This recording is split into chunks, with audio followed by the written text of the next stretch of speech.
Second oral question, Lord Harris of Pentragarth. I beg leave to ask the question standing in my name on the order paper.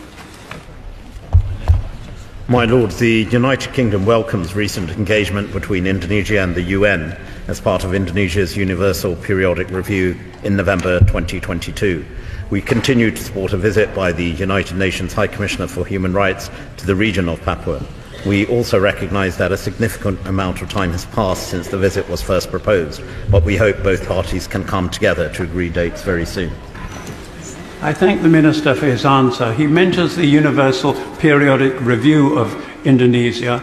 He will know that at that review, a number of major countries like the United States, Australia and Canada called for an intervention of the UN in Indonesia and an immediate visit of the UN Commissioner for Human Rights.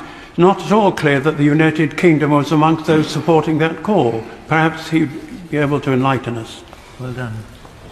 Well, I hope my answer that I've given in the House today reassures the noble Lord that's exactly what we do. We do support an early visit. I'm very cognizant that this visit was first proposed under the High Commissioner Zayed.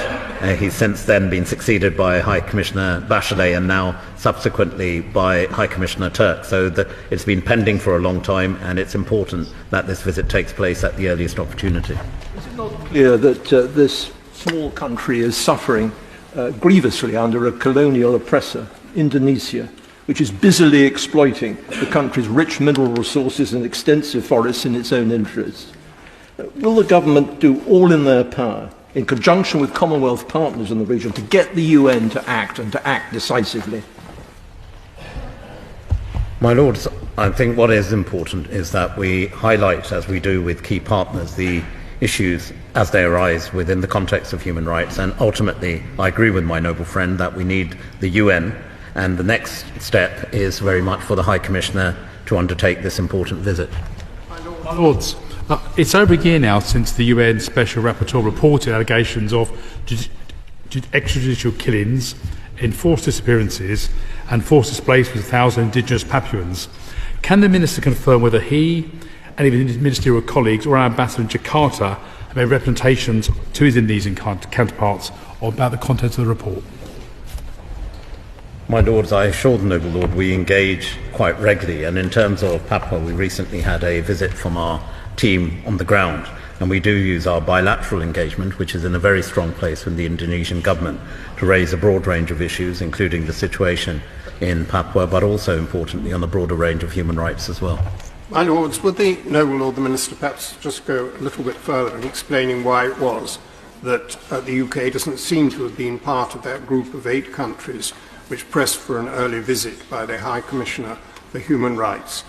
It is surely reasonable to ask for a democratic country like Indonesia to admit the High Commissioner to look into abuses of human rights. That's what they should be doing, and I hope we're going to press that very strongly. My Lords, I assure the noble Lord that is exactly what we are doing. As I indicated in one of my earlier responses, this visit was first proposed in 2018. I remember having a conversation with the then Commissioner for Human Rights. It's important that this visit goes ahead, and I assure the noble Lord of our full support for such a visit. Human rights concerns were rightly highlighted by the Foreign Commonwealth and Development Office's Human Rights Report published last autumn for 2021.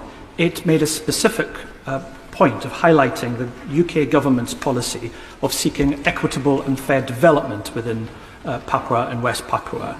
But in the government's strategic partnership roadmap for Indonesia, published last year, there's only reference to terrorism in Papua, no reference to any equitable development, no reference to human rights. What's the point of the Foreign Office highlighting human rights concerns if it does nothing about it in its negotiations with the country in question? My Lord, the noble Lord understates the importance of the Human Rights Report. It's something that I'm very proud that the Foreign Commonwealth and Development Office continues to produce. It's focused on not just those countries with the worst records when it comes to human rights, but importantly, a condition within that report is where we can bring influence. And I assure the noble Lord in our engagement with Indonesia, and I've said earlier, it's a very important bilateral partner, it's an important regional partner, and we engage quite widely on a range of issues of peace, conflict, and regional stability in and across the region. And Indonesia is a key partner. And in all these meetings, we raise the important issues of human rights, as I said, on a broad range of issues. And we are seeing on a broader range of human rights some progress in Indonesia, including on areas, for example, of freedom of religion or belief.